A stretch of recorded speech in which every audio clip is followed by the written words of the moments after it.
Yo creo que también hemos hablado ya sobre lo que es el embutir. Embutir, que significa que tengo una lámina, tengo una matriz o un molde, que le llamamos hembra y un macho que lo presiona y sale la forma que tiene. Ese es embutir. Vamos a ver lo que dice. Se trata de una operación de formado de láminas metálicas que se emplea para producir piezas mecánicas huecas, huecas, a partir de una chapa metálica, a partir de una lámina. El proceso se efectúa, dice, colocando una lámina de metal sobre la cavidad de un dado. Acuérdense que dado también se le puede decir matriz. Generalmente dado le decimos a las matrices pequeñitas, ¿ya? Y cuando son grandes es matriz propiamente dicha. En la cavidad de un dado matriz y empujando el metal hacia la cavidad con un punzón. Eso es lo que le decía yo. Ahora vamos a ver cómo. Para evitar la formación de pliegues o arrugas, la chapa deberá sujetarse mediante un pisador. Por embutido se producen latas para bebidas, casquillos de municiones, utensilios de cocina y partes para carrocería de automóviles. Bueno, aquí está el proceso. Miren, esta es la matriz o el dado y este es su punzón. El punzón es lo que tiene la forma, ¿no? Y acá al medio se coloca la chapa, la lámina. Esta chapa o lámina, para que no se corra, tiene acá un pisador que le llaman, para que se mantenga tal como está. Es un pisador. Entonces, le ejecuta la carga con este punzón, baja y hace este conformado. Sigue bajando acá y sale. Este es el conformado que va a salir. A esta operación es lo que se denomina el material de partida es una lámina, una chapa, y la pieza que se ha embutido es esto, como un recipiente, como una olla, ¿no? ¿Se entiende, no? Ese es el proceso de embutido.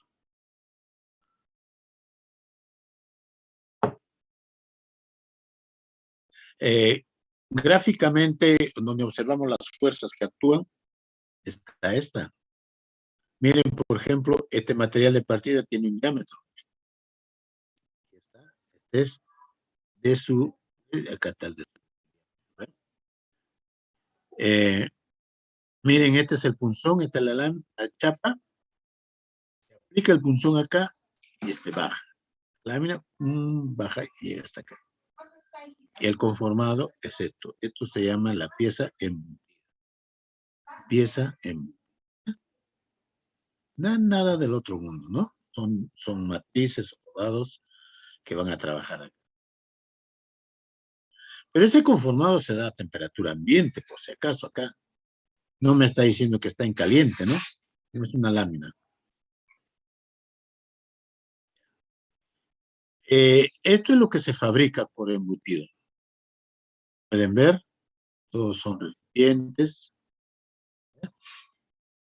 Las latas también, las latas de bebidas. Esto es lo que decía, ¿no? El lavatorio para la cocina, también embutido. Todo este conformado que se da es por embutido. ¿Eh? Ejemplo de piezas producidas por embutido, dice. ¿Se dan cuenta?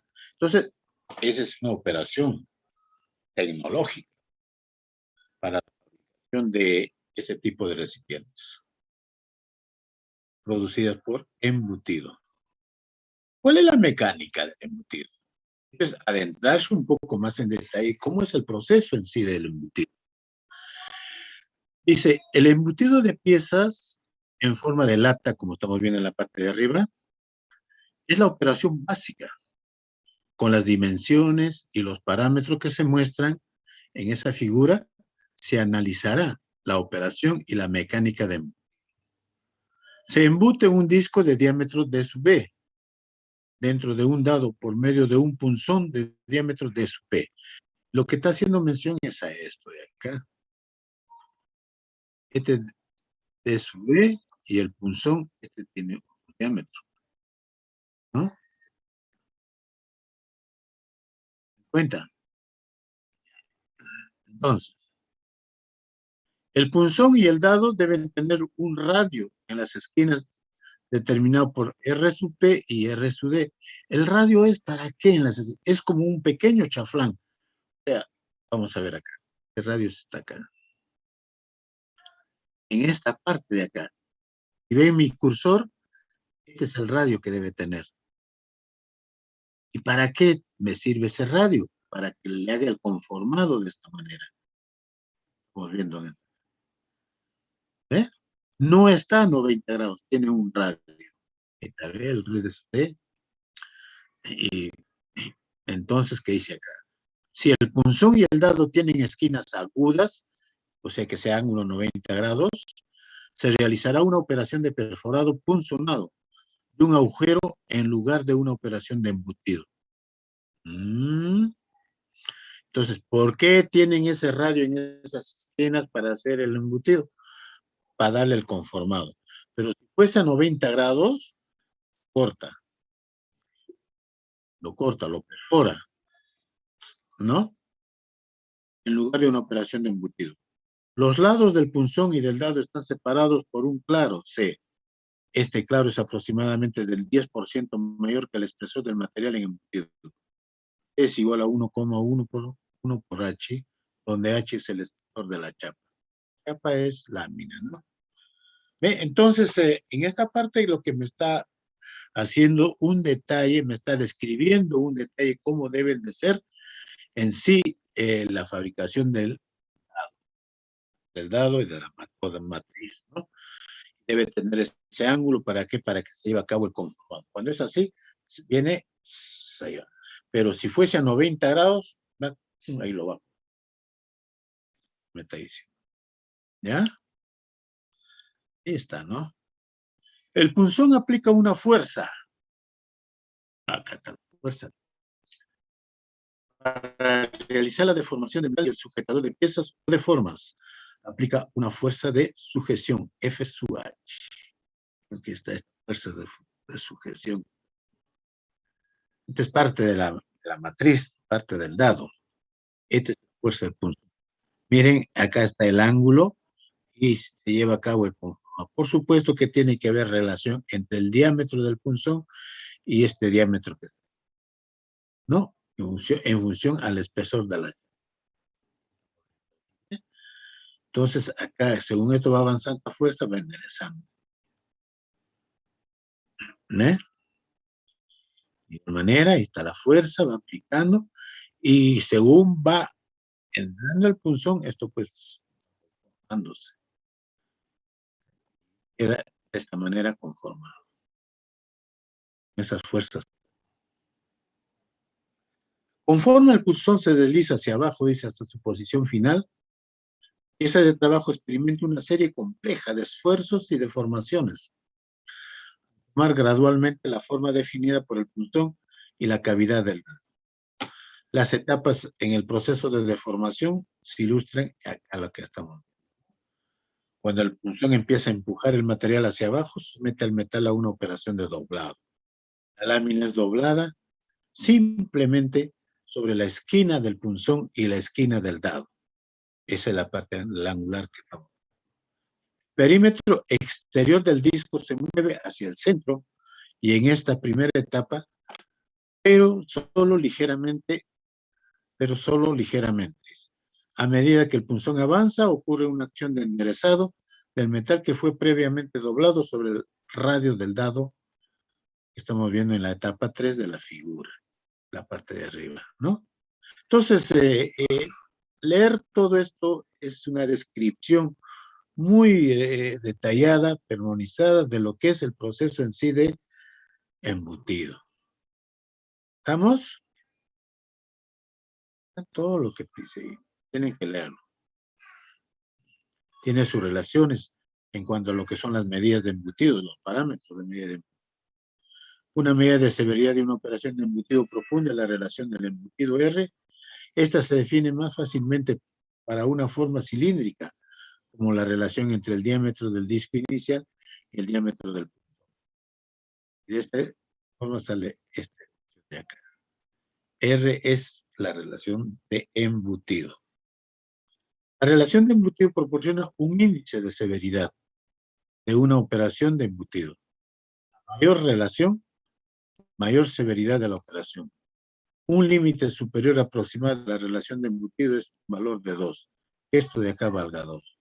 El valor limitante real para una operación depende del radio, de las esquinas del punzón y el dado.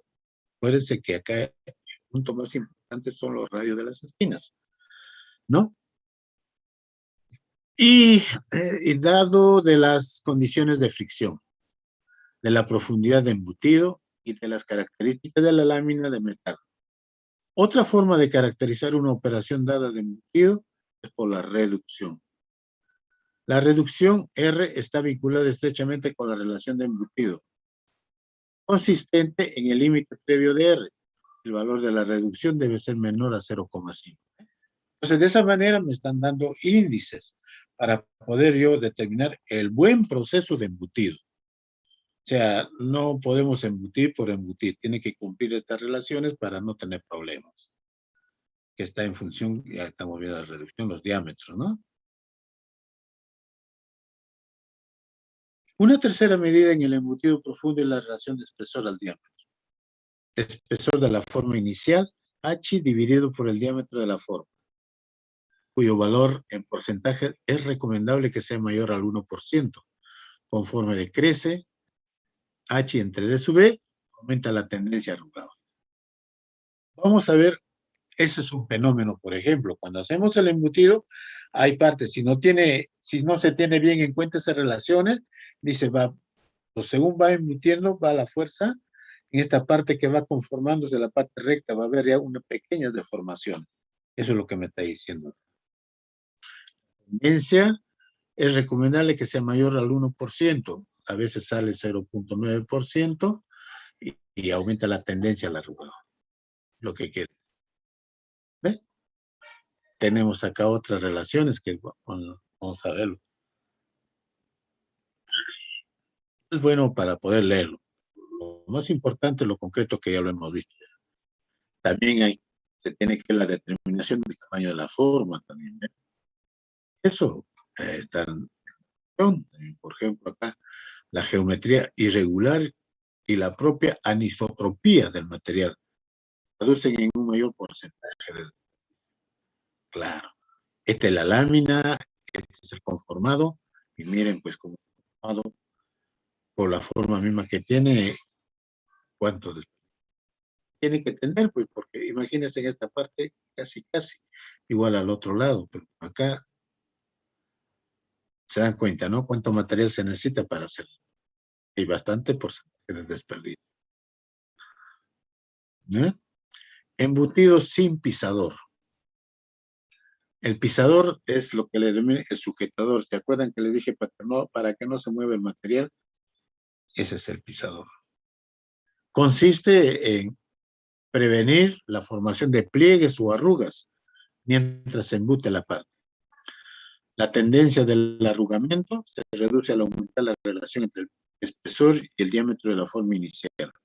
Si la relación H de sub B es lo suficientemente grande, se puede alcanzar el embutido sin necesidad de un sujetador. Puede estimarse las condiciones limitantes para el embutido sin pisador mediante esta formulita que está aquí. ¿Qué es lo que estamos leyendo? Lo que estamos leyendo es lo siguiente. Si yo quiero hacer un embutido, tengo primero que analizar qué tipo de forma es, qué tipo de conformación yo voy a necesitar. A veces hay conformaciones bien profundas y hay intervalos de superficie que están dentro de esa conformación. ¿Qué significa eso? Que el material también tiene que tener otras características. Que si fuese un embutido normal, pues digamos que sea de diámetro 100. Pero si es un embutido muy especial, vas a necesitar una lámina de diámetro de 200. Y es más, por el conformado mismo en sí, va a quedar mucha raspacería. Al momento de conformar, va quedando toda esa parte, ¿no? Conformando. Y tiene que estar, porque si no, no está el conformado total. Pero eso implica que va a quedar acá bastante recostería. Todos esos detalles es lo que se ve con lo que estamos leyendo. ¿Ya? Por si acaso, si no se ha entendido. Y nomás porque no quiero más ahondar. Esa es la operación de embutido. ¿Vale? Fuerza, el punzón. Miren acá el ángulo que está, este ángulo de los bordes. Con la fuerza, este es el puff. Sin pisador, claro, que todo. Hay defectos, efectivamente, ¿ve?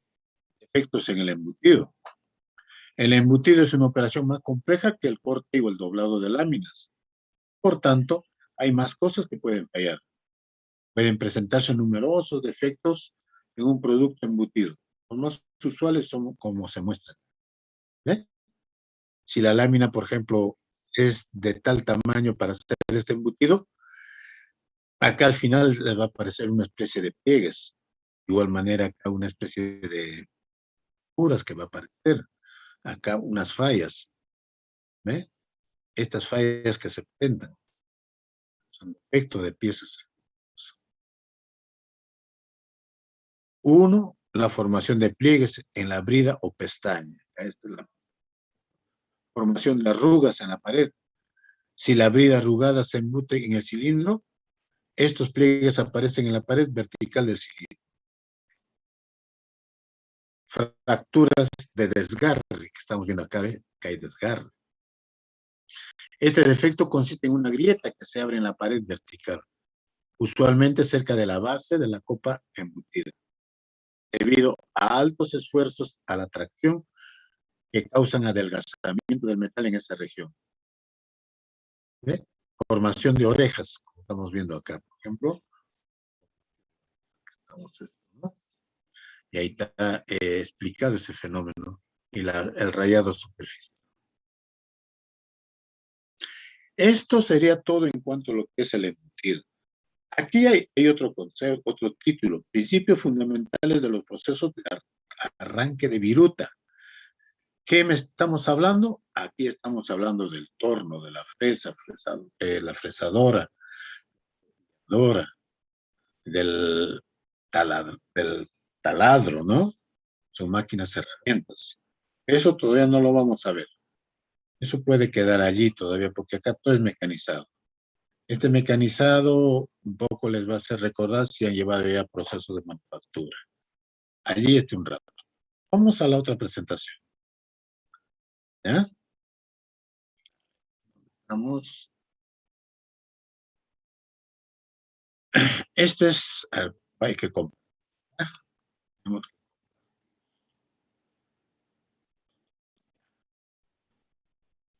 Mm, por ejemplo, aquí, vamos a ver.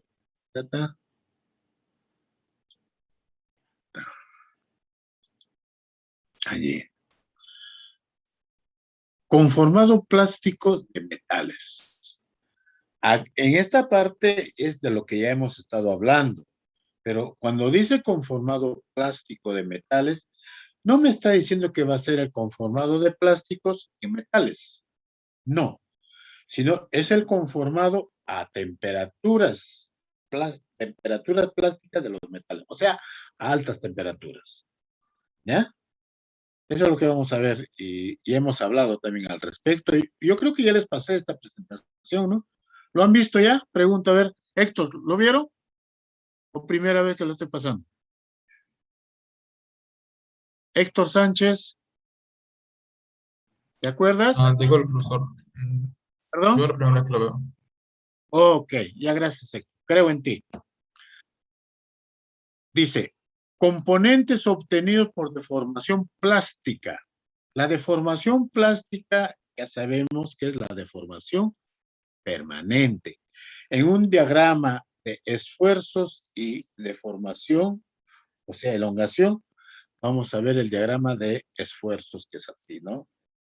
La zona elástica, la zona del límite de fluencia y la zona plástica.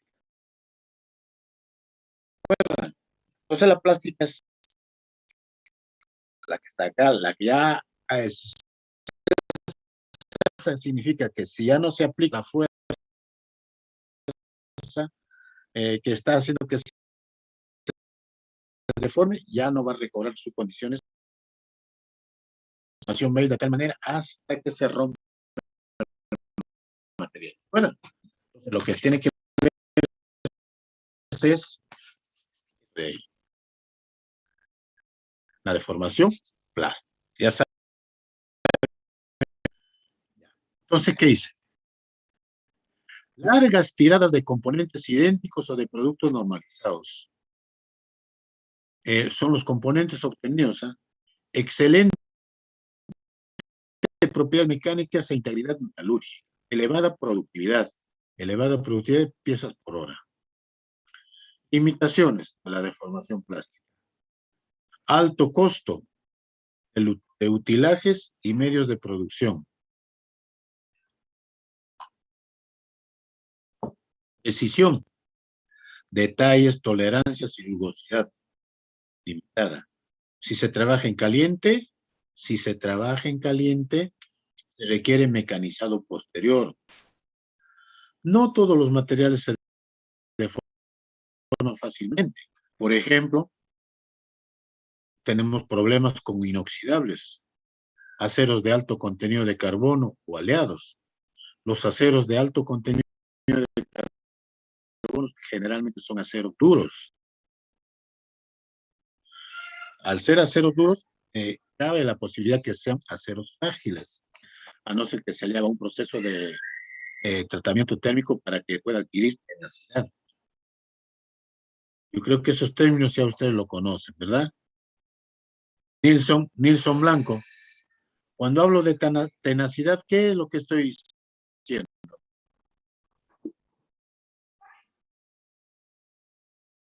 Nilson. Sí, profesor. Cuando hablo de tenacidad, ¿qué es lo que estoy diciendo con respecto a un material metálico? Con tenacidad, si no me equivoco, la tenacidad, si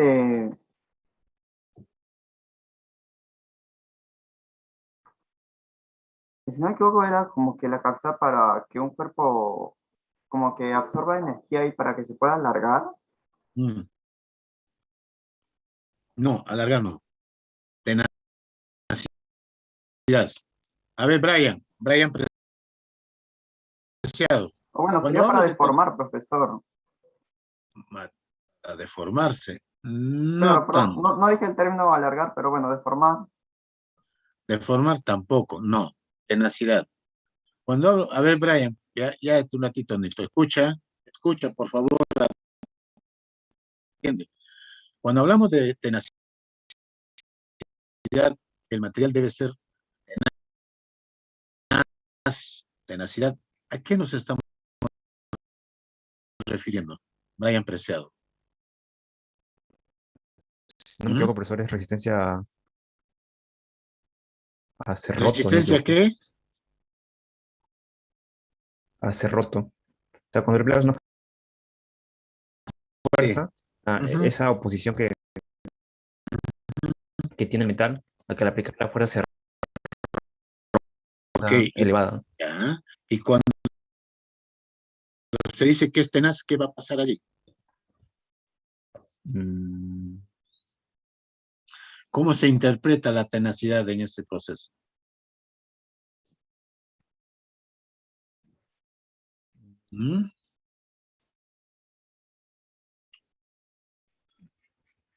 A ver.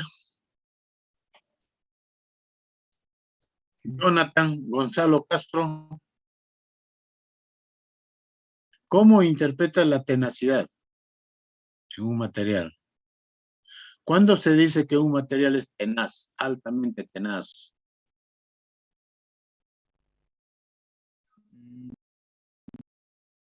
Creo que como opinó mi compañero sobre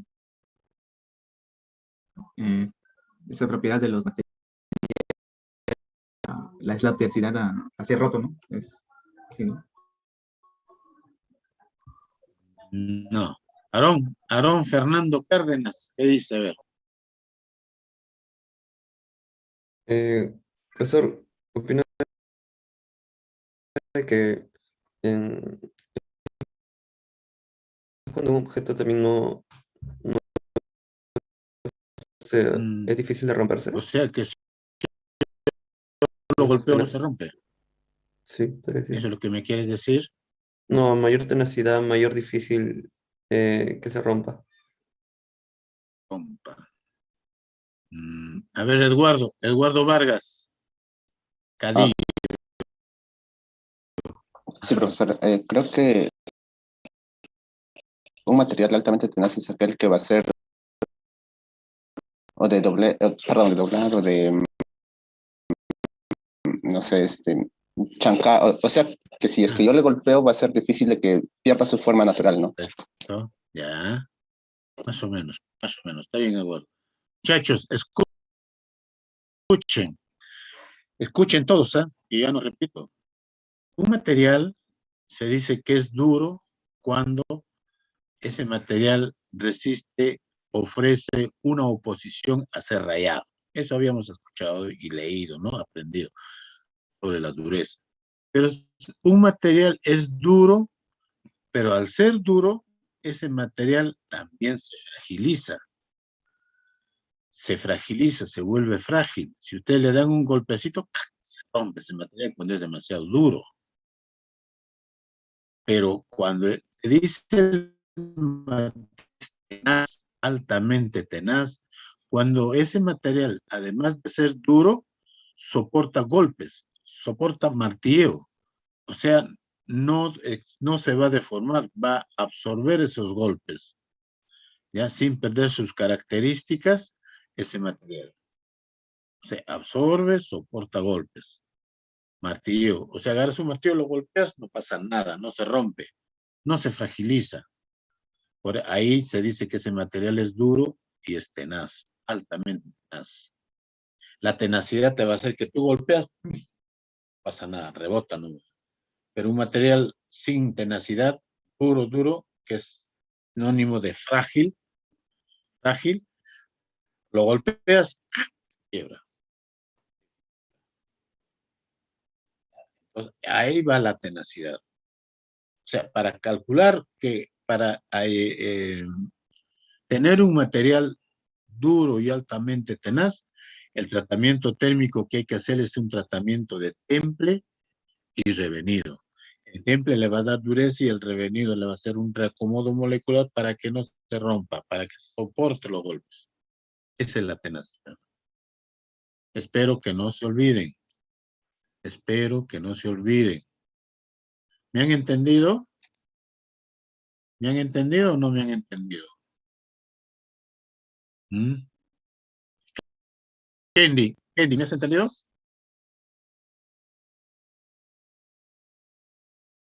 Kendi Anthony Tito Cárdenas. ¿Has entendido? Por el chat, profe. Digo que sí. Muy bien, muy bien. ¿Y tú, Catherine Álvarez?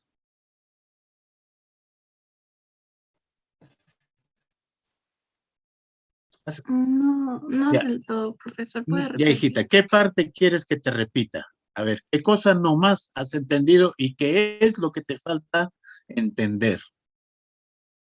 En la última parte usted mencionó que se debe de hacer un revenido, ¿verdad? Y un temple, o sea, para que el material pueda tener tenacidad. Ya, correcto. Lo que sucede es lo siguiente. Esta parte también ya ustedes ya lo han visto, lo que es tratamientos térmicos, ¿sí o no? ¿En qué curso has visto tratamientos térmicos? A ver, Catherine. El prerequisito, ay, no recuerdo el nombre. ¿Has llevado ya ingeniería de materiales? Sí, en el ciclo pasado.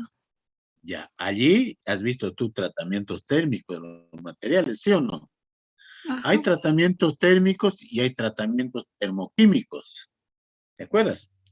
Un tratamiento termoquímico, por ejemplo, es el cementado, la cementación de los materiales.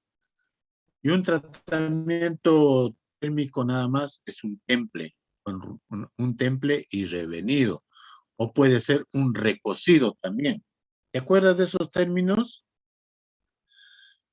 Ya, entonces si yo tengo un material, quiero que sea duro y tenaz, lo que tengo que hacer, primero hacer su tratamiento térmico de templado y luego le hago otro tratamiento térmico de revenido. Temple y revenido, y mi material que me va a resultar va a ser un material duro y tenaz. ¿Cómo se entiende esto de la tenacidad? Que a ese material lo golpeo con un martillo, no pasa nada. Pero si no estuviese revenido, fuese duro nada más, tenlo bien por seguro, si tú lo golpeas, se te va a fisurar. ¿Por qué? Porque la dureza está asociada a la fragilidad. Un material cuanto más duro, es más frágil. Por ejemplo, dentro de los materiales que es no metálico, es el vidrio, ¿no? Decíamos que el vidrio es un material bastante duro. A ver, agarra un cuchillo y ráyalo al vidrio. Puede rayar, no penetra el cuchillo. El vidrio es un material duro, pero al vidrio dale un golpecito. Se deshace el vidrio, ¿no? Entonces, la dureza está asociada a la fragilidad. ¿Cómo yo paso esa fragilidad? No quiero que mi material sea frágil, pero que sea duro. Sea duro y sea tenaz. Además de ser duro, la tenacidad vas a obtenerlo cuando tú vas a ver, golpeas el material, no pasa nada, rebota, no. ¿Sí? Punto. Ese material es duro y material tenaz. ¿Ya? ¿Se entendió? Ahora sí, Catherine. Sí, profesor. Gracias. Ahora sí, ya. Espero que hayas entendido. Muy bien. Entonces, sigamos. ¿Qué dice acá? ¿Cuáles son las limitaciones de un componente o de un material deformado plásticamente? Alto costo de utilajes. Utilajes es de los dispositivos que se utilizan. Y medios de producción en tirada larga, que es en producción en serie. Precisión. En cuanto a lo que es precisión, tiene que ver lo que son los detalles, las tolerancias, los ajustes, la rugosidad, etc. Tiene que ser una precisión muy limitada. Si se trabaja en caliente, requiere mecanizado posterior. No todos los metales se deforman fácilmente. Por ejemplo, los inoxidables, los aceros inoxidables no se deforman fácilmente. Aceros de alto contenido de carbono o aleados no se deforman también fácilmente. ¿Ya? ¿Y cuáles son esos procesos? Esos procesos que tenemos ahí, el proceso de forja, el proceso de forja conformado de chapas, el conformado de chapas de láminas, procesos continuos y semicontinuos de laminación, extrusión y estirado. La laminación ya hemos visto, vamos a ver extrusión, y el estirado es en la fabricación de alambres, por ejemplo. Es un proceso, ¿no?, de trefilado a la fabricación de alambres. ¿Ya? Vamos a ver entonces qué tenemos acá. Miren. Componentes de chapa de un PET. Son abierta, ¿no? Numerosos elementos del automóvil que se fabrican en chapa. Bastante materiales, bastante partes embutidas que se coloca al automóvil. Laminación de un perfil estructural. En este caso, un perfil H se está laminando. A temperatura en la cual el material está plástico, al rojo vivo, como pueden ver aquí. Y de perfil extruido, ahí está el perfil extruido. Para que salga este perfil, significa que tiene su matriz con esta forma. Y estos perfiles pues son de 6 metros de longitud. ¿Ya? Variables que determinan la capacidad del material de deformarse. La deformación unitaria, la tasa de deformación, el estado tensional. Estas son fórmulas que acá, ¿no? La capacidad del material de deformar, la temperatura, el criterio de fluencia. Acuérdense cuando hemos hablado de fluencia de lo que es los estados, ¿no? En esta parte, por ejemplo, también ustedes, ¿no?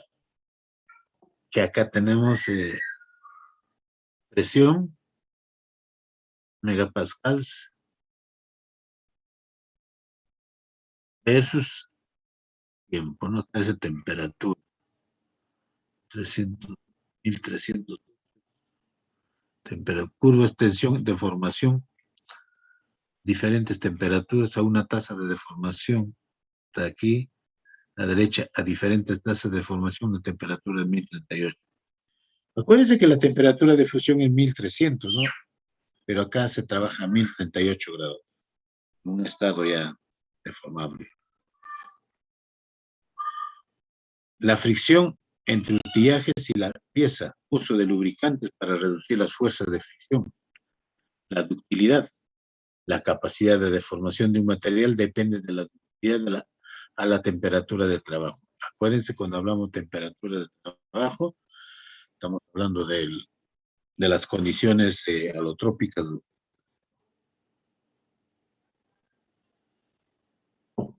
¿Eh?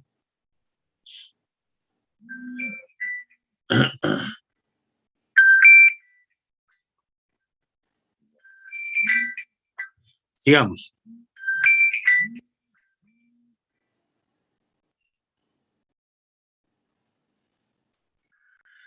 Bien, entonces de todo lo que hemos visto, vamos a ver el conformado en caliente. Conformado en caliente. O sea, cómo deformamos el material, pero en caliente. En caliente significa en estado plástico, lo que estamos viendo, ¿no? Entonces vamos a ver un poquito más sobre algunos conceptos al respecto. ¿Hasta aquí hay alguna pregunta? Juan Campos, ¿tienes alguna inquietud?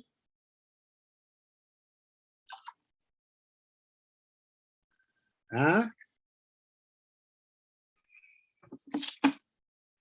¿Nada, Juan?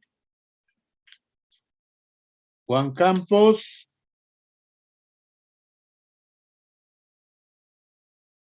¿No quiere hablar, Juan? Está bien. Está bien, Juan. ¿Usted no quiere hablar? No problema. Pero cualquier cosa pregunten, ¿eh?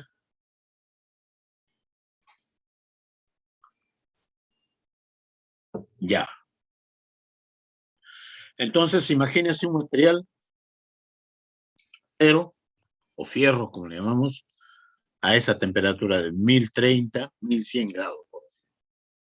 Acuérdense que la temperatura de fusión que se convierte en líquido es 1380 por ahí. Entonces, era pues 1030, 1100 o 1050 grados. Esa es la temperatura adecuada en el cual se va a deformar. Dice, la temperatura de trabajo tiene que ser por encima de la temperatura de recristalización. Por supuesto. La temperatura que hemos dicho. La desaparición de la estructura de grano, previamente. Desarrollo de una nueva estructura de grano bajo deformación. Tenemos que tener orientación del grano en la dirección de la deformación. Refino de grano, mejores propiedades mecánicas y metalúrgicas. ¿Cómo se hace el refinado? De un tratamiento químico, por supuesto. Ahí vamos a ver lo que es la ductilidad, la tenacidad, la resistencia a la fatiga y la eliminación de fumigaciones, poros. Se obtiene deformaciones mucho mayores que en frío, tolerancias y acabados superficiales pobres. O sea, no podemos nosotros tener un buen acabado superficial por lo mismo que está a esa temperatura. Cuando se enfría, estando a esa temperatura, superficialmente se va a crear una capa, ¿no? Y eso es lo que hay que sacarlo todavía. Por lo mismo que está en una temperatura alta, baja una opción, por eso que no se puede hablar de acabados superficiales, no se puede hablar de tolerancias. Una vez que se ha terminado de llevar a cabo ese proceso de deformación, es muy probable que hay que ejecutar, completar esa deformación a través de un mecanizado en una máquina de herramienta para obtener las dimensiones que queremos. ¿Se dan cuenta? Bien, entonces acá, ¿qué vemos? Esta foto. Este es un corte. En el corte de esta pieza, dice, se aprecia el fibrado siguiendo el contorno de la pieza que se ha obtenido mediante el proceso de forja en caliente. Claro. Miren, por ejemplo, acá, de la pieza como ha ido deformándose para convertir acá una especie de H. Y estos son, digamos, lo que dice el fibrado, ¿no? O sea, la direccionalidad de las fibras, siguiendo el contorno de las piezas. ¿Está? Mediante un proceso de forja en caliente. Para hablar de forja en caliente, forja es golpeteo, ¿no? Tengo la pieza en caliente, tiene un punzón, pum, pum, lo golpetea y le va dando forma que queremos al material. A eso se denomina forja, ¿ya?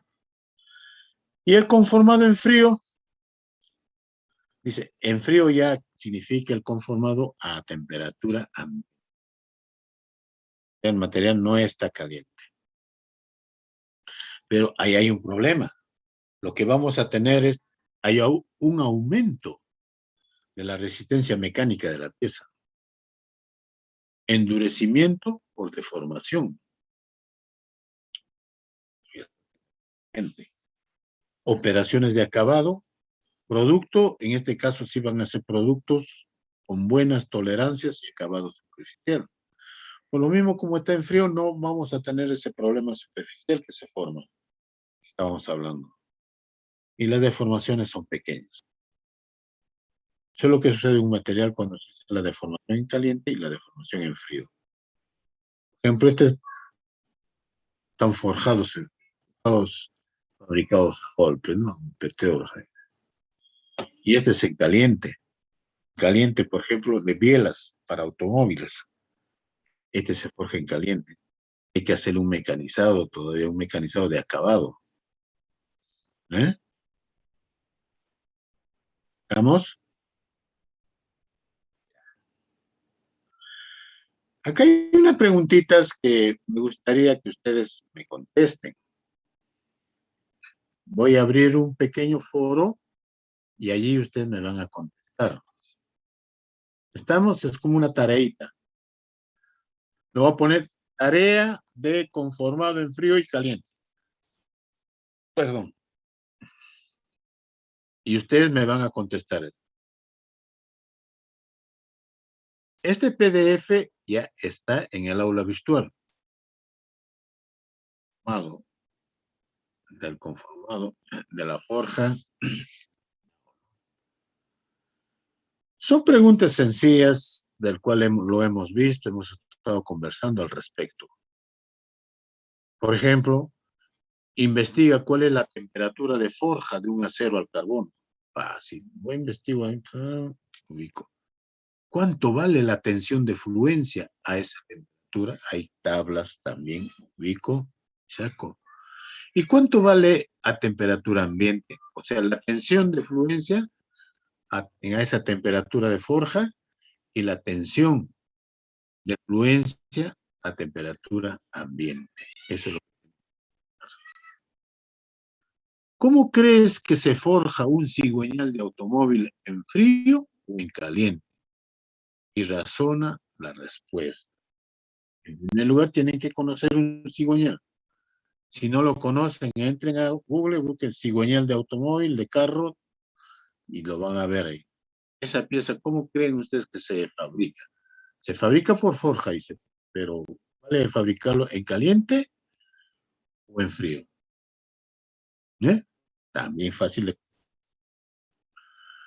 Y así pueden ustedes contestar lo que tenemos allí. ¿Por qué crees que las piezas deformadas en caliente tienen mayor vida a fatiga? Ahí me... pues no, por supuesto. sentido lo que dice allí.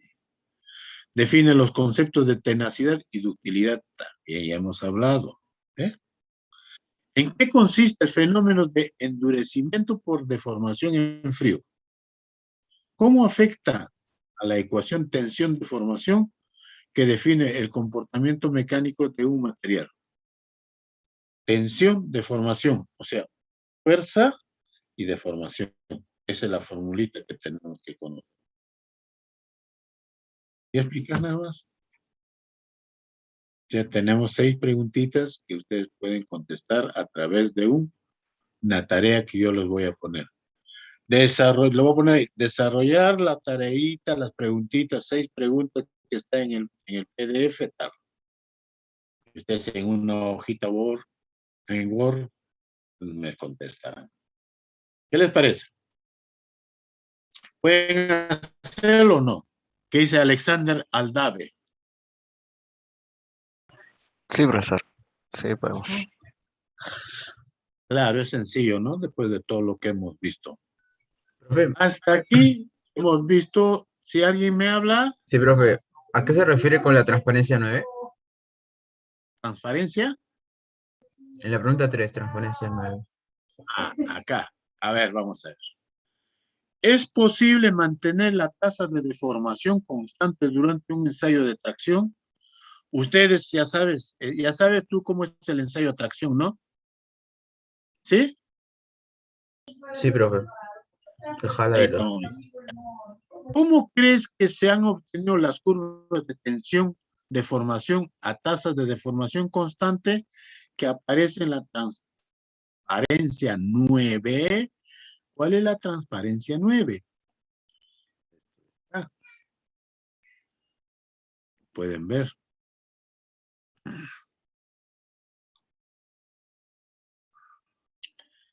¿Ya? A ver.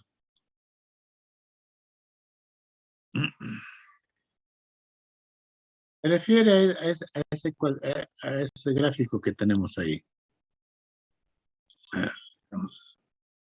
Que no se ve bien acá. ¿Ve? Transparencia 9 de 13 transparencias. Pues este gráfico, tienes que leer, hay que leer este gráfico e interpretarlo, contestar. Se refiere a este gráfico de acá, ¿ya? ¿Estamos acá? Dice, a tasa de deformación constante que aparece en la transparencia 9. ¿Cuál es la transparencia 9? Es esta de acá. Ahí está, ¿eh? Transparencia 9. Nada más, hacer un análisis. ¿Cómo es la deformación? ¿Cómo es su comportamiento? En función de lo que está acá, los esfuerzos y deformaciones. Ahí está. ¿Alguien me estaba hablando, una señorita? ¿Nadie? Ya, entonces vamos a ver otros casos de conformación de materiales. A ver, un ratito voy a entrar por acá.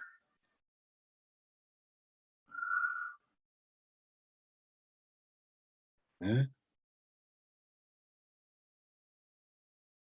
Mm. Mm.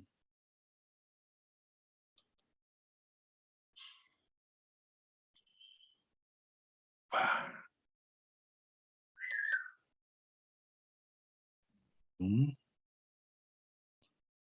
Un ratito, a ver, ¿hay algún comentario? Coménteme algo.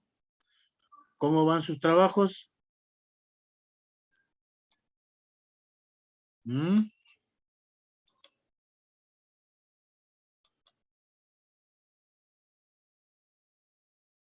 ¿Están avanzando su trabajito? ¿Cómo no? Quiero ver evidencias, ¿eh? Ya, ahorita voy a entrar. Estoy entrando ya para ver otra cosa.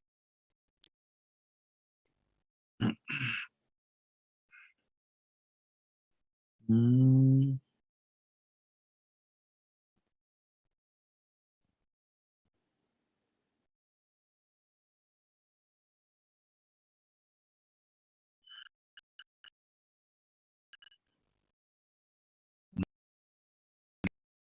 Ahí está, no encuentro. No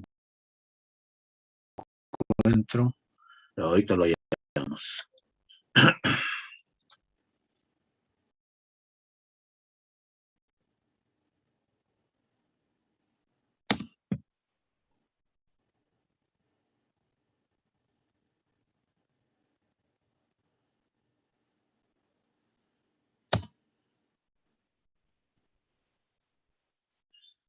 Ya, vamos a ver acá.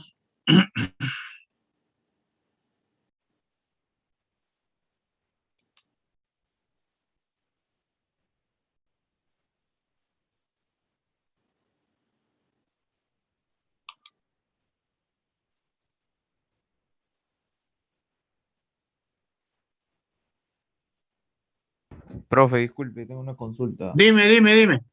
Escucho. Justamente habían dos alumnos que no tenían grupo, no sé si recuerda. ¿Lo puso en alguno o...? A ver, Parece que no. espérate. Voy a ver.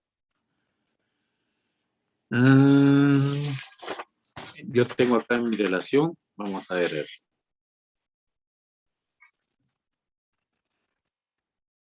¿Están los dos alumnos? ¿Están en clases, sabes? ¿Están?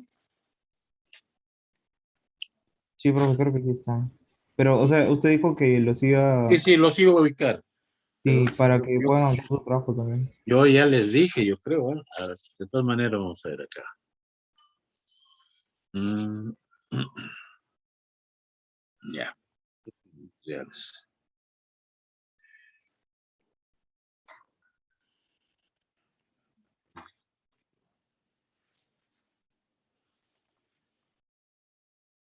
Aquí está. Sí, ya los ubiqué. Yo creo que no estaban. A ver, por ejemplo, los que no estaban era Bendezú. ¿Está Bendezú?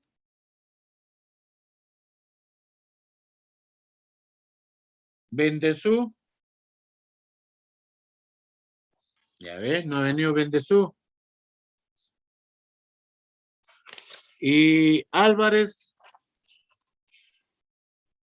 Profesor, a mí me comentaron, yo no pude venir ese día, pero a mí me comentaron que estaba en el grupo de mi compañera Ya, no es, Daniela. ya. Pero te comentaron, ya te dijeron, ¿no? Muy bien. Ya. Antes de ti, señorita Catherine Álvarez Bendezú. ¿Está Bendezú? Bendezú Riega Christopher Enrique. Ya. Si alguien de ustedes lo conoce a Bendezú Riega está en el equipo número 7, que pertenece a Fuerte, Barrera, Aldave, Castro, Cárdenas. El coordinador del equipo es Fuerte, Aliaga, Walter Ernesto. ¿Qué es lo que van a ver? Fundición de aleaciones y fundición gris. Tipos de fundiciones, ¿no? Eso habíamos dicho. Y la señorita Catherine Álvarez va a estar en el equipo número 3, que está conformado por Lino, Pinedo, Pozo, Velarde y Vilches. Ustedes ya les dije que tienen que ver el moldeo por inyección, conformado de polímeros. Ajá, esos son plásticos, polímeros. ¿Listo? ¿Ya se enteró, no, señorita Catherine? Sí, profesor. Ya. El coordinador que tienes que ubicarlo es Alino Sota, Álvaro Martín. ¿Ya? Ubícalo a través de nuestro WhatsApp que tenemos, a través de nuestro delegado. Igualito, me da la impresión que Bendezú ya se ha retirado, porque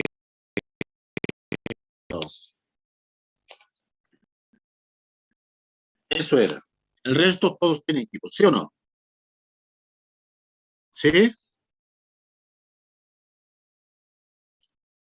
¿O quién no tiene equipo? Ya todos tienen, ¿verdad? Ya.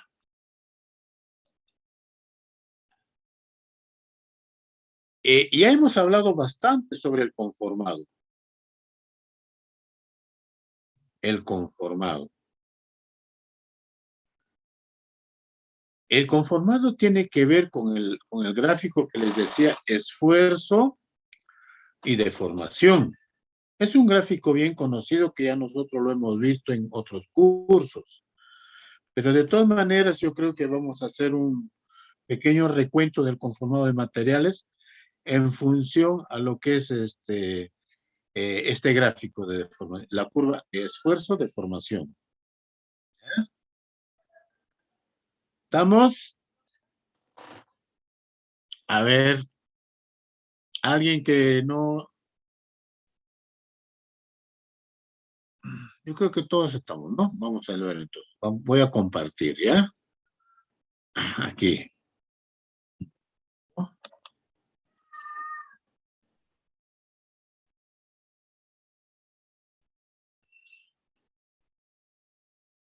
Ya. Esto de acá.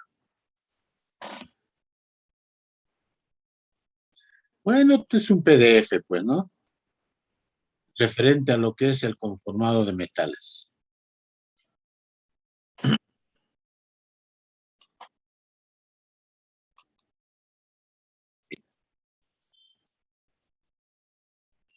Miren lo que hice, también todo lo que voy a leer va a ser un recordare, porque todo eso ya lo hemos visto ya en algún momento.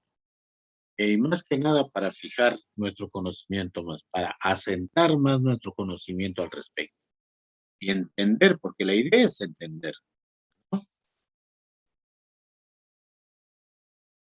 Debido a que los metales deben ser conformados en la zona de comportamiento plástico, estoy repitiendo, es necesario superar el límite de fluencia para que la deformación sea permanente. Por lo cual, el material es sometido a esfuerzos superiores a sus límites elásticos. Estos límites se elevan consumiendo así la ductilidad. Eso se puede ilustrar en esta figura. Efectivamente, este es un gráfico de la deformación de un material. En esta parte, desde este punto del origen hasta aquí, un esfuerzo, la cantidad de esfuerzo, la cantidad de fuerza, o esfuerzo, o fuerza, ¿no? Hasta este punto, todo esto es una zona elástica. ¿Cuál es la característica? Hemos dicho que si cesa la fuerza, recupera su posición, la zona elástica. Pero en este punto, y más aproximadamente hasta por aquí, digamos, esa va a ser la zona de fluencia, donde existe una deformación muy especial que si pasa el límite de fluencia, ya se convierte en una deformación plástica. En esta parte, en esta zona, si cesa la fuerza que está actuando, ya no recupera su posición aquí, ni acá, sino se queda ahí deformada. Y se sigue aumentando la fuerza, va a tener una máxima carga en el estado de fluencia. Y hay una pequeña disminución que va a durar centésimas de tiempo y se rompe el material. Pero todo eso sucede cuando ya pasó la zona.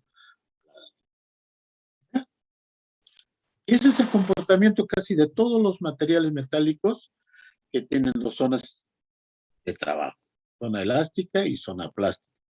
Entre la zona elástica y la zona plástica tenemos este puntito de acá, esta zonita pequeña donde se llama la zona de fluencia.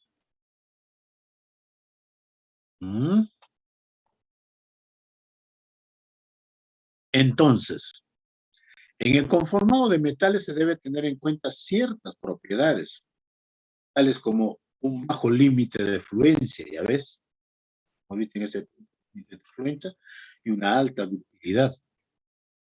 Estas propiedades son influenciadas por la temperatura. Cuando la temperatura aumenta, el límite de fluencia disminuye, mientras que la ductilidad aumenta. Existe para esto un amplio grupo de procesos de manufactura en los cuales las herramientas, usualmente un dado de conformación, o sea, una matriz, ¿se acuerdan del dado? ejercen esfuerzos sobre la pieza de trabajo que las obligan a tomar la forma de la geometría del dado.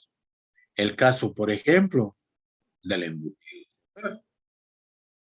O el caso, por ejemplo, de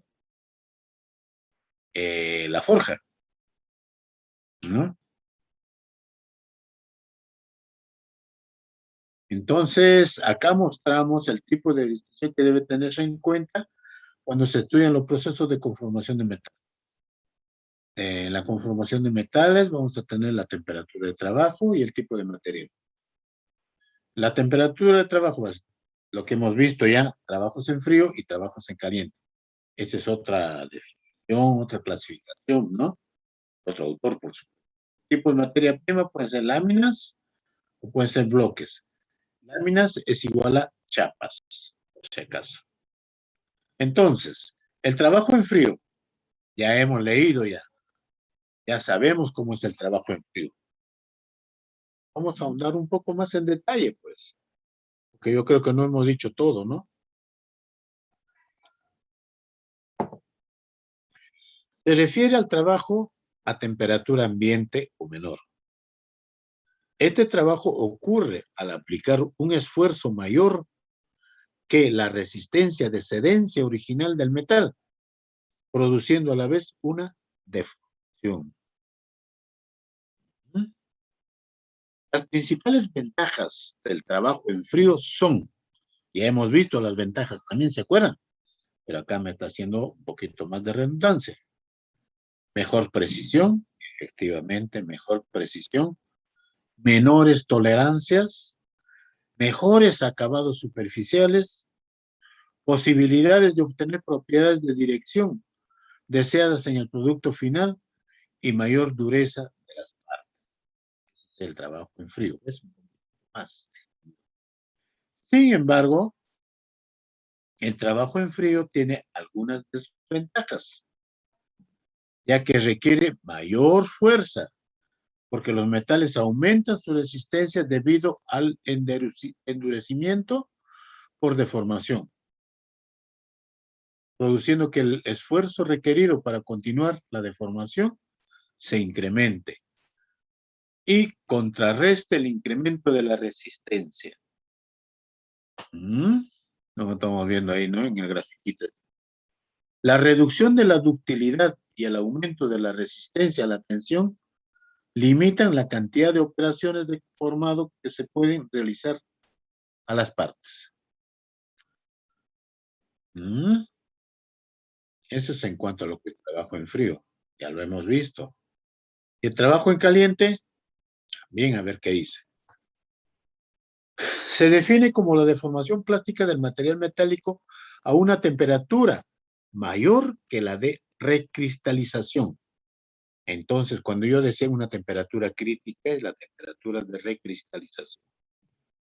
La ventaja principal del trabajo en caliente consiste en la obtención de una deformación plástica casi ilimitada. O sea, puedes hacer el conformado que tú quieres, que además es adecuada para moldear partes grandes, porque el metal tiene una baja resistencia de cedencia y una alta ductilidad. Claro, como está en caliente, es bastante dúctil.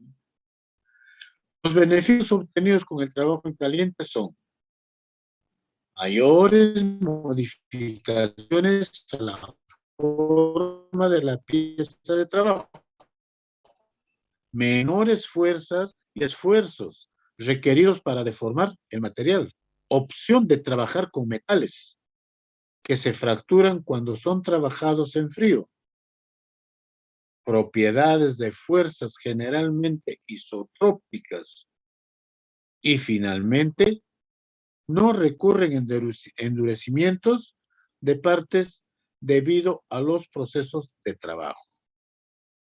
¿Qué le parece? ¿Ve? Todo lo que hemos visto, pero un poquito más en detalle. Sin embargo, el acabado superficial y las tolerancias suelen ser bastante bajas en comparación con el trabajo en frío, es lo que habíamos visto, ¿no? Las partes trabajadas tienen un comportamiento anisotrópico. Asimismo, es más difícil de registrar el control de exactitud dimensional debido a la combinación de deformación elástica y contracción térmica del metal. Por lo cual, en el diseño de la pieza es necesario tener en cuenta una dimensión mayor al iniciar cualquier operación. En la práctica, el trabajo en caliente se realiza desde temperaturas un poco mayores a 0,5 de la temperatura de fusión. El proceso de deformación genera por sí mismo calor, que incrementa la temperatura de trabajo en sectores localizados de las partes, lo que puede causar la fusión indeseable de dichas regiones. Igualito como otro PDF que hemos estado viendo, de igual manera. Ahora, ¿cuáles son los trabajos que se hacen en las planchas, en las láminas? Operaciones de formado, preformado en las láminas de metal. Bien, igualito. Los procesos de conformado de láminas son operaciones realizadas en láminas, tiras y rollos, realizadas a temperatura ambiente con sistema de punzones y dados. Algunas de ellas son operaciones de corte, doblado y embutido. Acá está un poquito más complejo. Las operaciones de corte, las operaciones de doblado y embutido. ¿Se acuerdan cuando hablamos de la operación de rolado? El rolado no es otra cosa, el doblado de las planchas, de las chapas. Si esta es una chapa, tenemos acá una chapa, y a través de una máquina y unos rodillos, ocupado lo va a hacer así. Muy especial, por ejemplo, para fabricar tubos de diámetro grandes, mayores. Tubos electrosoldados. Van a ser soldados en esta parte. Se conforman como tubos, ¿no? Operaciones de corte.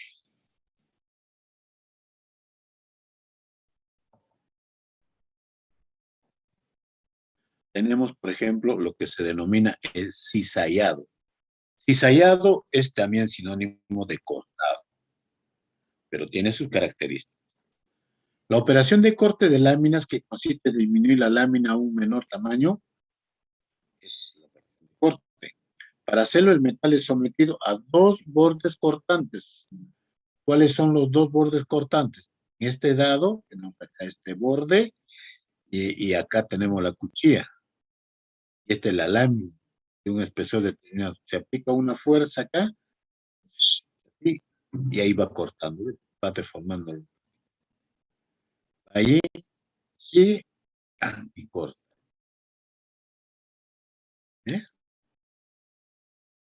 Esa es la operación de cizallado, operación de corte.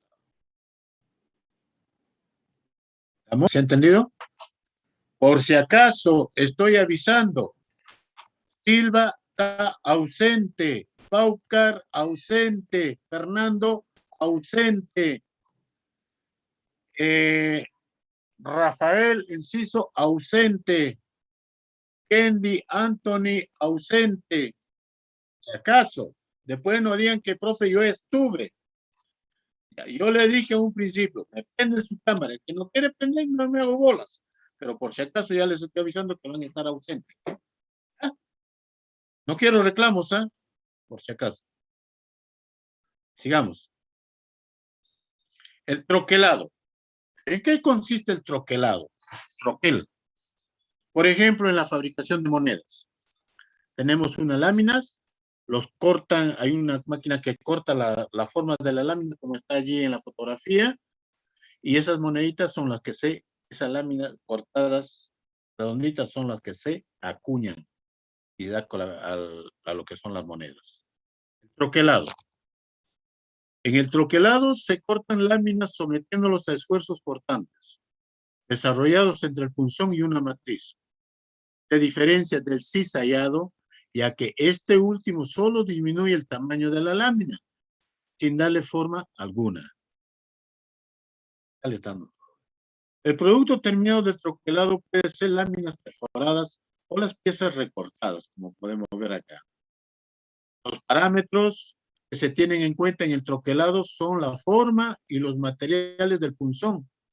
Son la forma y los materiales del punzón y la matriz, la velocidad y la fuerza de punzonado, la lubricación, el espesor del material y la holgura o luz entre el punzón y la matriz. La determinación de la luz influirá en la forma y la calidad del borde cortado. Entre mayor luz exista, el borde cortado será más burdo y provocará una zona más grande de deformación en la que el endurecimiento será mayor. Aquí está. La lámina, acá está el punzón, pum, hace el troquel. La altura de la rebarba se incrementa al aumentar la luz. Los bordes de herramientas desafiliados contribuyen también a la formación de rebarbas, que disminuye si se aumenta la velocidad de punzón. En algunas operaciones de troquelado, la lámina perforada suele acumularse entre la porción recta de la matriz, ejerciendo una fuerza de empaquetamiento que se opone a la fuerza de troquelado. Por esta razón, la fuerza de troquelado debe ir aumentando conforme se realicen las operaciones. Ahí está.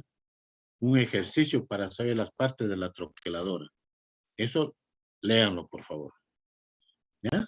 Esas son las partes que está haciendo ya. En sí, el trabajo efectivo es la que hemos leído. Aquí tenemos más bonito, ¿eh? Ok. Profe, ¿cuál es la parte que corta ahí? Ahorita vamos a ver. Vamos a ver esta figura. Todos ven esta figura, ¿verdad? Sí, profe. Esta es la matriz. La que está base inferior del troquel o de la matriz o del dado. Todo este que está color medio plomito. ¿Ya? Después tenemos aquí esta. Esta es la placa. Vamos a ver si lo puedo achicar un poquito para que se pueda observar mejor. A ver, con esto de acá. Ahí está. Ya. ¿Qué tenemos en esta parte? Este está sentado en la base, digamos, de la prensa. Esto también. Aquí. Este parte de componentes de lo que es la matriz. Es una placa sufridera. Es una placa, debe ser de un acero duro que va a soportar. Ustedes ven, acá está el vacío. Y este es el diámetro en el cual va a cortar este diámetro. Y el punzón es lo que se denomina el macho. Este es el macho que a través de la prensa, con la fuerza, ¡pum!, baja y corta. Corta y el material queda acá. Producto, como dice. Otra vez, todo lo que está acá es la parte de la base, la prensa. Y esta parte de arriba es lo que es la parte de la matriz donde se encuentra el macho. Como pueden ver, acá hay un resorte. Este resorte con la fuerza del corte, con la fuerza que se le da a la lámina. Esta es la lámina, ¿no? Aquí está la lámina. Lámina o fleje también le llaman. Y se encuentra el macho. Con la fuerza que se da esto, el resorte pues se va comprimiendo y esto avanza. Lo corto hasta acá. ¿No? Se corta lo que ha cortado, baja y queda acá. La matriz es de un acero muy especial, un acero bastante resistente a las altas temperaturas, y esta parte de acá va a ser con un filo y este punzón con una luz determinada que va a cortar. Esta es la placa sufridera, dice, acá también dice placa sufridera porque es un acero muy especial que va a soportar en la parte de abajo y en la parte de arriba. Y esta es parte de la matriz. Todo lo que está acá va aquí en la prensa, van sujetados. Y todo lo que está acá en la base de la prensa también están sujetados. ¿Se dan cuenta? Bueno, este tiene su pin centrado, con eso se centra para que salga exactito, pues en el mismo eje, ¿verdad? Donde dice columna es parte de la prensa, donde con movimiento, si es una prensa excéntrica, a través de levas, corta, sube, corta, baja y sube, corta y sube, corta y sube. A eso es lo que se denomina troquel. Está troquelando, se dice. Está troquelando. Está cortando, digamos, plaquitas redondas, redondeadas, o de alguna forma muy especial que va quedando. ¿Eh?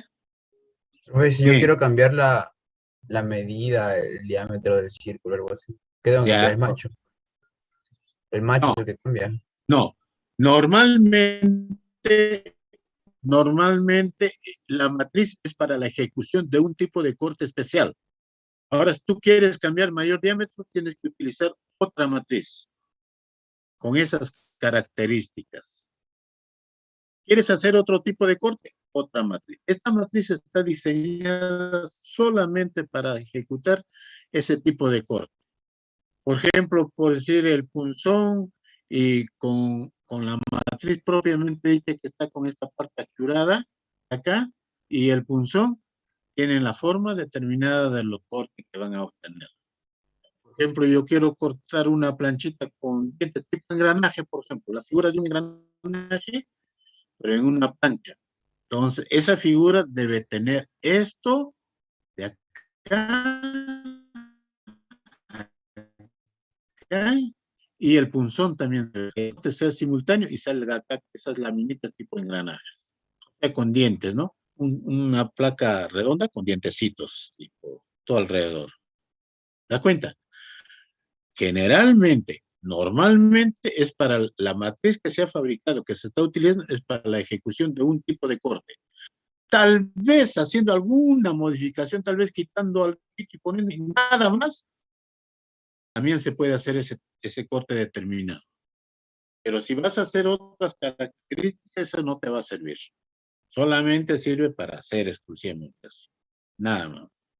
¿Ya? ¿Estamos? Sí, profe. Ya. Entonces, lo que yo les he explicado, pues están acá. Ahí está el punzón, la base inferior y la base superior, el pin centrador, los resortes de espira, la placa pisadora, matriz o hembra, la placa, la supridera, por ejemplo, es un acero templado y revenido. ¿Qué quiere decir? Que es un acero tenaz, que resiste golpes, que impide las posibles indentaciones producidas por los continuos golpes o impactos que suceden durante el troquelado.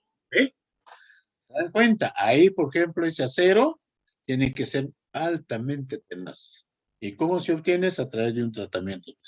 Pues ahí está descrito, parte por parte de todo esto, lo que es matricería. Del troquela bueno, pues hay detalles de parámetros, ¿no? Cálculo de parámetros, cálculo de la fuerza de troquelado, ejercida por el punzón, ahí está la fórmula. Eso sería el troquelado.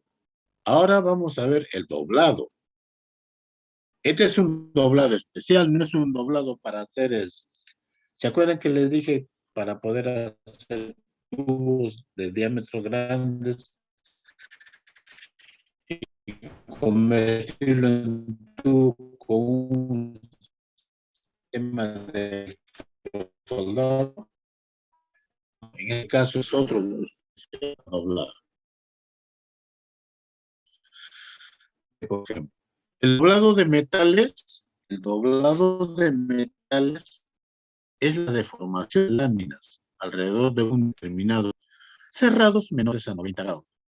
Durante la operación, las fibras externas del material están en tensión. Produce cambios significativos en el espesor de la lámina metálica. Existen diferentes formas de doblado. La más común es el doblado entre dos formas. Por ejemplo, este es el doblado entre dos formas, ¿ve? Este es el dado, esta es la lámina y este es su punzón que va a tener la forma. Presiona y le hace esta forma, ¿ve? Dado le llama, ¿ve? O matriz también, pues. Por ejemplo, esta forma yo lo utilizaba para fabricar lo que nosotros denominábamos los chevrones. Los chevrones son dispositivos de las locomotoras mineras que hacen la función de resortes, o sea, para amortiguar esos vaivenes de, digamos, de una carretera, una vía donde hay bastantes sobresaltos, ¿no? Como quien dice, baches. Entonces, con la locomotora pasa por allí, la locomotora va a ir así de esta manera.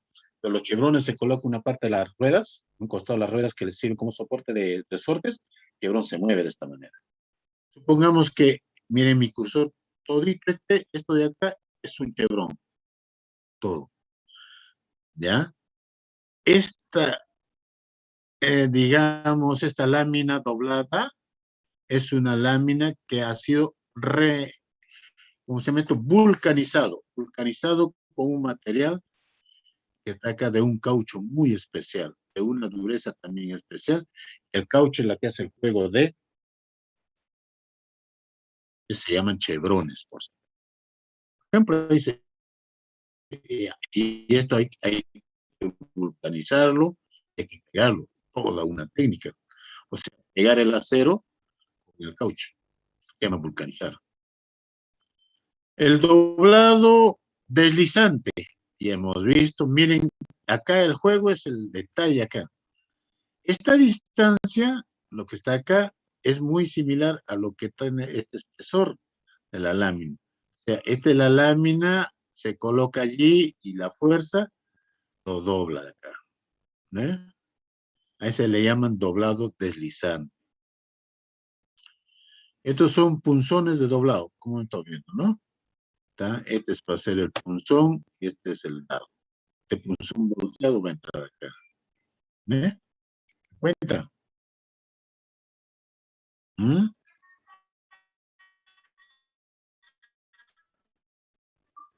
Cálculo de las fuerzas para doblado de láminas. Y acá entran ya los parámetros. Y acá no vamos a llegar allí. Más. El embutido, ya hemos hablado en qué consiste el embutido. También hemos visto sus parámetros, son piezas, ¿verdad? En varias etapas, diferentes etapas, hasta que a las finales ya sale el producto. Y quieran o no, ustedes tienen que entender que esto obedece a cada etapa un tipo de embutido especial, cada uno. Este tiene algo que no tiene esto, si ustedes se dan cuenta. Y este tiene más lo que tiene esto y así. ¿Eh? Ahí está la parte de cuestión de embutición que hemos estado viendo. El proceso de deformación volumétrica, hemos visto ya lo que es el laminado. Ahí está el laminado, hemos hablado sobre su composición estructural atómica aquí y aquí. Laminado en caliente, todo el proceso, ¿no? Que se tiene ahí, trabajo en caliente. Acá, por ejemplo, trabajo en caliente pueden producir lo que es rollos de acero laminado en caliente. Son bobinas a través de estos filos que van a través de los hornos de inducción también, hornos de colada continuos, van a fabricarse estos rollos. ¿Eh? El forjado, ahí está el forjado. El forjado sí merece darle una leidita. Hemos hablado bastante del forjado, pero en ciencia cierta, específicamente, ¿cómo se hace el forjado? Ahora lo vemos.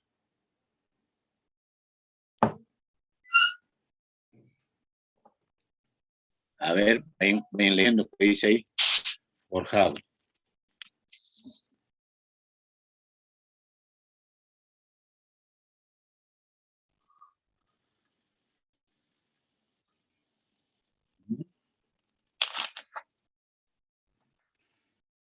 A ver, lean. Ahorita vengo, lean.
Ya.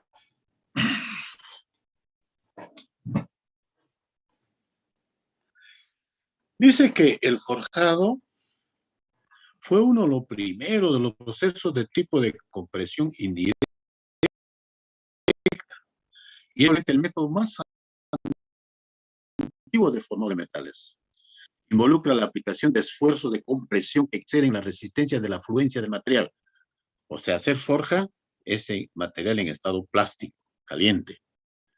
En este proceso de formado se comprime el material entre dos dados.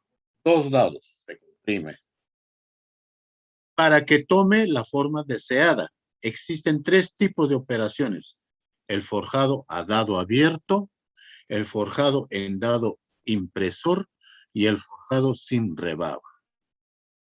El forjado a dado abierto está acá.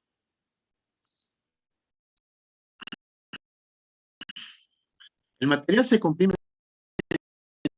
entre dos planos, permitiendo que el material fluya sin restricción en sus caras laterales. Acá se le aplica una fuerza y acá se va formando. En dado impresor, que está acá, esta parte, dice, el dado de compresión ejerce fuerza sobre la superficie de la pieza, haciendo que ésta tome la forma del dado. A pesar de que aumenta la restricción en el metal, es posible que éste fluya más allá del dado impresor, lo que causa un exceso de material. Bárbaro. Entonces, en este caso es diferente. Acá este dado tiene una cavidad, ¿eh? De igual manera acá, entonces se coloca el material y se aplica una fuerza y el material llena todas estas cavidades. El dado está imprimiendo como impresor. Y el sin rebarba, el dado restringe completamente el material dentro de la cavidad y no se usa rebarba excedente. Entonces tenemos acá, este es el dado inferior, o sea, la matriz inferior, este es el, digamos, la cavidad y la forma de la pieza, y este es el punto. Entre el punzón y lo conformas. Este no tiene rebaba, nada, ¿eh? Este es estación. ¿Se dan cuenta? Tipo de forjado. La mayoría de operaciones de forjado se realiza en caliente, dado la deformación demandada en el proceso y la necesidad de reducir la resistencia e incrementar la ductilidad del metal. Sin embargo, este proceso se puede realizar en frío. La ventaja es la mayor resistencia del componente, que resulta del endurecimiento por deformación. Un material en frío es bastante resistente a la deformación. Eso es lo que me está diciendo. Pero en caliente, no, en caliente el conformado es inmediato casi. ¿Se dan cuenta? Esos son unos métodos de conformado. Y vamos a entrar al método de conformado, que es la extrusión. Yo creo que esto amerita un poquito más de tiempo para poder explicarles. Y nos vamos a quedar acá para ver lo que es el proceso de extrusión, que ya hemos hablado también en clases anteriores. ¿Ya? Esto queda para la próxima, lo que es extrusión. Caso. Se hacen acordar ahí. Y este PDF va a quedar también. Lo voy a colocar en el aula virtual. Entonces, antes que se termine el tiempo, voy a pasar asistencia. Por si acaso, que acá tengo varios que no están, por si acaso. ¿Ya? Paso la voz. Y si están, ya están con su yayita ahí. Entonces acá vamos a ver conformado de materiales.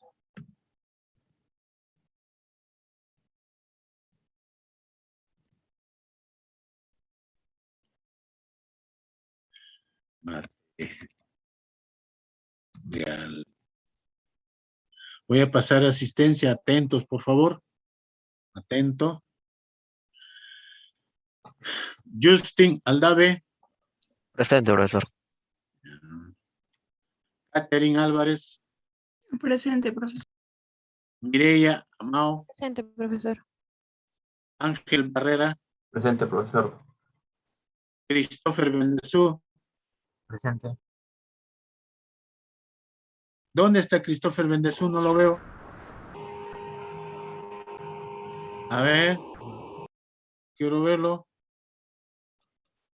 Christopher Bendezú. Un momento, profesor. Está cargando.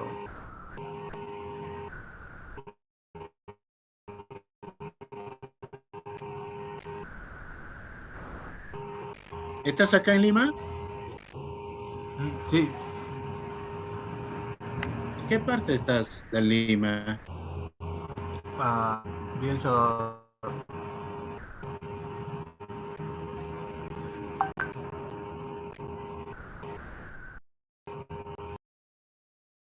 ¿Ah? Villa El Salvador. Y El Salvador. ¿Dónde estás? No te veo. ¿No tienes cámara? Sí, la tengo prendida. A ver, no te veo. Sí se nota su cámara, profesor. ¿Ah? Sí se nota su cámara. ¿Tú me ves? Me refiero a mi compañero Bendezú. Sí se nota su cámara. Sí, ¿dónde está? Que no lo veo yo. Acá estoy buscándolo, no lo encuentro.